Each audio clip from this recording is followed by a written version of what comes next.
All right. All right. We're back. The Two Player Podcast.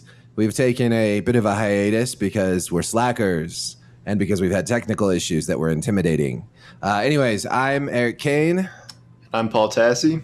And we're the Two Player Podcast. So we're back mostly because we've been playing Destiny 2, the Destiny 2 beta on PS4. I've been playing this. I played this at a big reveal event in May, and it's a lot of the same stuff as I played then, but there is a little extra. The homecoming mission is longer. There's an extra Crucible mode, and the strike is exactly the same. So I don't know. What do you think? What's kind of your big first impressions feeling about this beta? My big first impressions were that it was initially, it's initially a lot of fun because I'm just excited to play like brand new Destiny content again. But then the more I've been playing it and there's not that much to do, the more it does just kind of feel like new Destiny content, not Destiny 2, this grand, explosive, long-awaited sequel. And maybe that's not fair to judge it this early based on that, but it feels pretty identical outside of a few, select things. And some of the changes they have made, I'm not necessarily a huge fan of, which we can get into later, but my initial thoughts are that it's always fun to pick up and play Destiny again, but there are some kind of causes for concern that I can spot already. I guess before we go into those specifics, I mean, I kind of feel the same way, and I know a lot of people both that played it and have just watched it on Twitch or YouTube. I've also said the same thing. But what I've always kind of wondered about is like, what would have made it actually feel more like a sequel? And how much do we want it to feel like a sequel rather than as a continuation of one sort of larger game like it? Like when World of Warcraft gets an expansion, it doesn't feel like a whole new game. It feels like the continuation of World of Warcraft. Like, do we want Destiny to feel like a true sequel? What would we want out of that? It seemed like once upon a time they were going to do the World of Warcraft model, but they kind of couldn't keep up with that pace of content to make that effectively, and they wanted to be able to sell a new $60 box copy, especially on consoles, because that's kind of mandatory in this day and age. So, I mean, for me, to answer your question, I've always come back to the fact that what really kind of bothers me is the fact that this is a full sequel, more than an expansion, but we have apparently, unless there's something being hidden, one less subclass for each of the three classes in this sequel, and there are no new classes at all.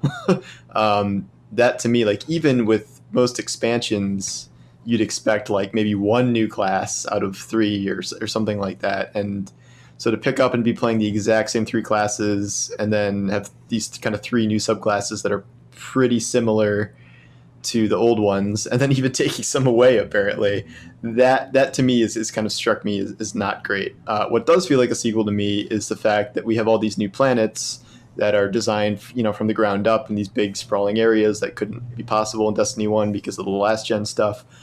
So that aspect does feel like a new sequel to me, but it's hard to know when the game is all completely over, what I'll feel like then. It's kind of interesting. I feel like so much of video games have changed a lot, and I think just as much our expectations of video games have changed a lot. Like like what defines a sequel really? It's so hard to say. Like a new class, a lot of games will release without new classes. I mean, even if Dark Souls 2 had come out with no new classes, I still feel like it would have been a proper sequel. But then again, it released with tons of new enemies, and here we don't even have. We don't have those either. There are new enemy types, right? But there's not a new alien species. Then again, if you look at Bungie's older games, like the Halo games, it's not like they really came out with a whole lot of variety from one sequel to the next. Yeah, I hear that argument a lot, but I just can't get behind the argument that like Destiny 2 is just like Halo 2, and therefore it's okay. Like, oh, we're still a Spartan. Oh, we're still fighting, the same three alien species or two alien species. Like I get that that's what Halo's like, but I mean, Destiny is not Halo, and it's a fundamentally much different type of game than that. So I guess the expectations are higher in that regard, and I don't really think you can look to kind of more linear games that came out, from series that are 10, 15 years old, because this is kind of a new iteration of the concept. And I think people were hoping it would skew more towards World of Warcraft with this continuous kind of building world. But if it's not going to do that, and they are going to slap a two on something, you kind of want it to evolve in leaps and bounds. And so far, even though I've really liked what I've seen out of the beta, I'm not sure I'm getting quite that feeling. But it's only like two missions, and they're both great. So I don't want to judge it too much based on that. I have a theory that Destiny 1 was just a massive clusterfuck. And that's why Destiny 2 is not such an impressive sequel. Because Destiny, the original, they had an engine that was incredibly difficult to work with. They had a story that was scrapped at the last minute and then cobbled back together in the most bizarre and unsatisfying way you could possibly imagine. They just had a lot of things that they got wrong. And they still made a game that was really, really popular. What I feel like when I look at Destiny 2 is like, well, there's not all these really impressive new enemies, there's not new classes, but they seem to have gotten a lot of the sort of smaller, less visible things right this time around. Just in creating a more polished, more interesting experience. Like this is like the Destiny 1. We always hear this. This is the Destiny that should have been original. And then I also think, well, they're going to release like 3 more big, huge expansions, and they've got to save something for those, like another class or new subclasses for each one or something like that. I don't know. Yeah, I mean, I think Bungie working within the kind of constraints that they've had to deal with has done a great job. Because when you think about it, a game that should be like Destiny 2's size should be a game that takes 4 or 5 years of development, like in theory. And realistically, they had 2 years after Destiny 1, because they spent all of year 1 just making pretty substantive DLC. So I mean, this game has essentially been developed in 2 years using maybe a couple things that were cut from the original, but that is not like a terribly large amount of time. I mean, even Call of Duty games have a 3-year kind of turnaround at this point. So I guess I am kind of impressed with what they're doing within their constraints, but it does feel to me that like this series is so epic and could be so sprawling and huge that I almost feel like they need more time than both us, the fans, and Activision is probably allowing them to have. Well, and also though, this time around, it's not just Bungie. Activision has Vicarious Visions and High Moon Studios working on this game. Yeah, that's true. So it's a 3-studio effort. So it's kind of falling more in line with something like Call of Duty, where you've got multiple pretty significant studios. I mean, Vicarious Visions is a pretty substantial studio on their own, and I know they're doing the PC port, but I think they're doing other stuff as well. When I asked Bungie about like the post launch content, they were pretty confident that it would be a lot more steady than in the original, just because they have so many developers working on it this time. So I don't know. I think there's some big changes in that regard also. But yeah, I agree. I mean, yeah, more time is always good. More time is always not always better, but with something like this, it would have been really. I really think they could have avoided a lot of criticism if they had just had a 4th class, even if they only had 2 subclasses per. Like a 4th class would have been exciting. They told me I really wanted to play as a fallen captain or something. I thought that would have been awesome. That would have been really cool. Like that's the kind of thing I would have expected. So at least that one aspect of the game is a little disappointing. I can forgive the no fully new enemy race because they're adding new kind of types of enemies, but the class thing still kind of bothers me.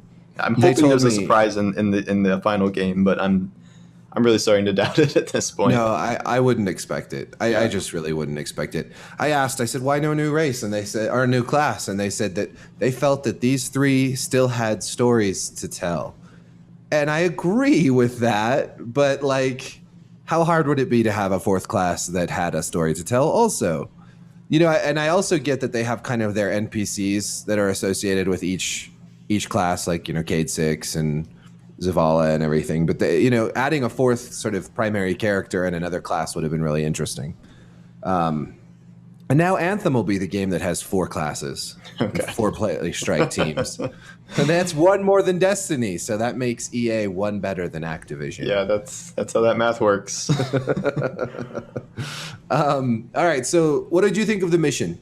I loved it. I thought it was probably one of the best story missions I've ever played in Destiny. I'm wondering if they'll all be that cool, where they all have these little kind of moments with NPCs and doing cool things. And the cutscene with Amanda Holiday, I loved. Like, it's just nice to see all these people who have been just sitting around doing nothing for 3 years, like actually active characters in the game. Like, Except that for is huge Zavala. progress. Well, Zavala tried. I mean, he was holding a bubble in one of the one scene. He was asking people to get insta killed by jumping into the rockets. Yeah, I didn't understand that, because if I learned that later, where if you just don't go near him, you'll survive. And I'm like, wait, Yeah. what? Why are you calling me over here then?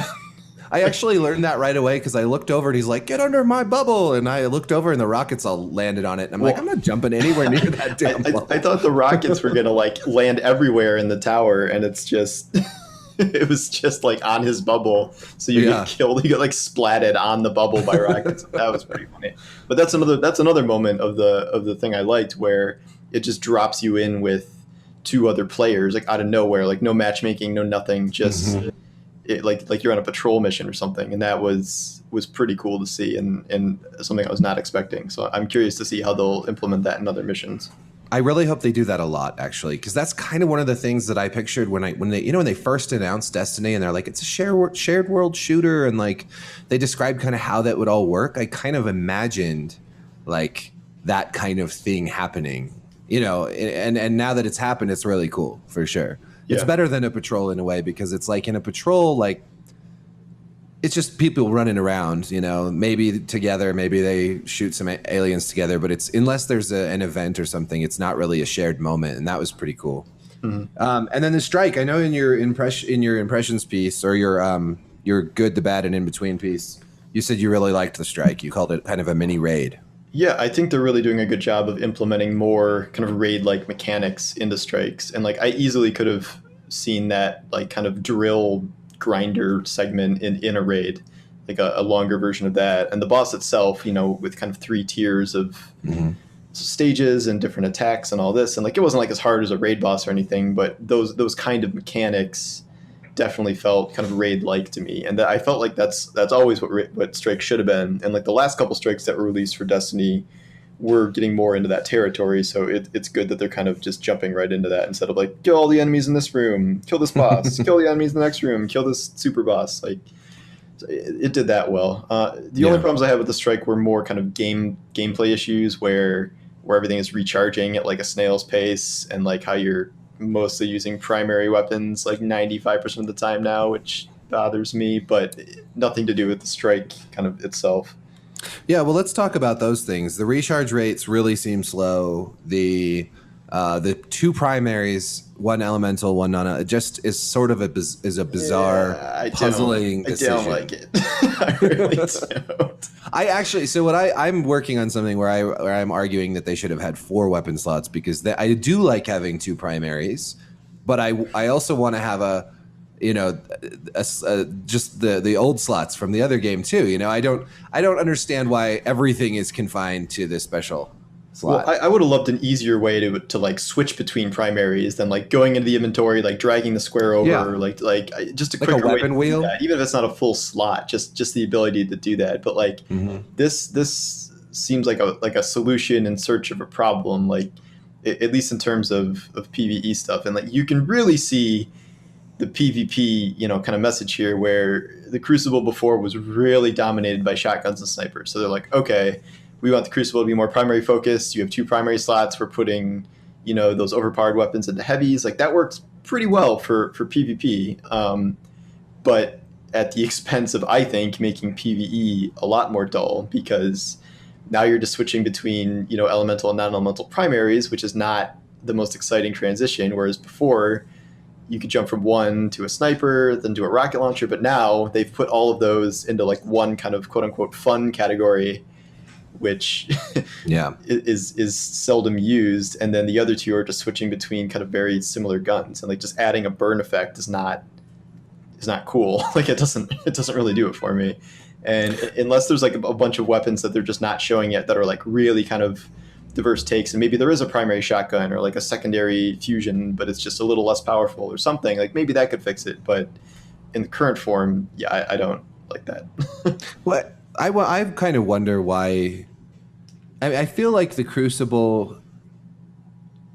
I guess I just feel like it should almost be more of its own thing and less connected in a way to. I've been saying this for years. It just, I always kind of felt that way, but I also feel in terms of like if they want to have it be a good esport, if they want to have this stuff, they can't really just have people coming in there with all the stuff that they would use in PvE. But they don't even care about esports, which is what I don't understand. Like, Destiny is not really that competitive of a shooter. Like, there isn't really like an esports scene like there is with other shooters. There's but not maybe even that's what they're going for. A ranked play mode, like. Yeah, that's true. And so it's not like, I'm not saying like don't care about PvP, but like the amount of leeway they give PvP is just like astonishing, like based on like how it affects kind of what I think the majority of people play is PvE. And I don't know. I think a lot of these changes, like the longer cooldowns, that's also based on PvP. Like I think that's happened with a lot of stuff in Destiny 2, and I'm not a huge fan of that.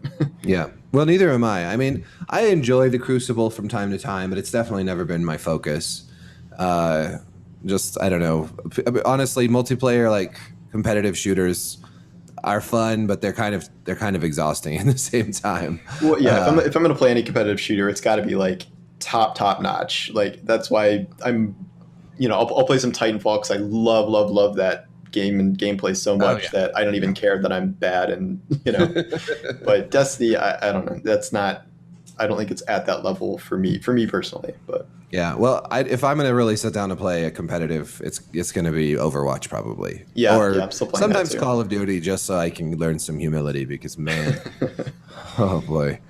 I think I'm just too old for really twitchy games now, honestly. Like my contacts get really dry and I don't blink and I just start to get frustrated. Yeah, after like 3 games, I'm like, okay, that's good. I'm done. I'm gonna have a freaking heart attack. Yeah. Well, so then the long cooldowns, it also 4 versus 4 I think is a great idea, but not as the only option. I feel like, yeah, like I understand why they went like why they have a 4 versus 4, but I don't understand why we can't also do 6 versus 6 matches. I don't know. That seemed like a weird. 4v4 doesn't bother me, but yeah, I agree. I don't see a reason like not to do 6v6 or kind of what the thought process was there. I guess it's just they wanted smaller, more condensed maps, or I don't know. But yeah, some of my favorite Bungie memories are big team battle back in the Halo 3 days, and now we just don't have anything like that. Well, this is when the Battlefield fanboy jumps in and is like, "You should play Battlefield because we have like 600 players." Like, yeah, that's a little too far the other direction, but yeah, I agree. Or like Battlefront. Yeah, did you play the Battlefront beta? We can't actually talk about it, but I can talk about it because I played it at the E3. But did you play it? No, was there a public beta already for that? No, closed beta. Was it closed beta? No, I didn't play it. Oh, I'm surprised you didn't get a code for that. I might have. I just might not have used it. I have to look. I don't know. Yeah. But no, I didn't play it. Well, anyways, another thing I like about the Destiny 2 whole setup is the user interface. I feel like it's very similar, but like things like when you go into your skills and stuff, it just looks prettier. Yeah, well, the subclass art is some of the coolest UI stuff I've seen. Just those portraits are really good, and I think that whole screen is better. Other than that, I haven't noticed any like super significant changes, but I do kind of like the new weapon and armor pages where it looks like you're going to have a lot of kind of customization nodes for like shaders and elemental perks and different things. So that's kind of interesting. Yeah. All right. Well, that's the Destiny 2 talk. I don't really have anything else to add. There, like you said, it's short beta. So. It's a short beta. There's not much there, and this comes out in September, so that's not right. September. Yep, or like September 9th, I think. Okay.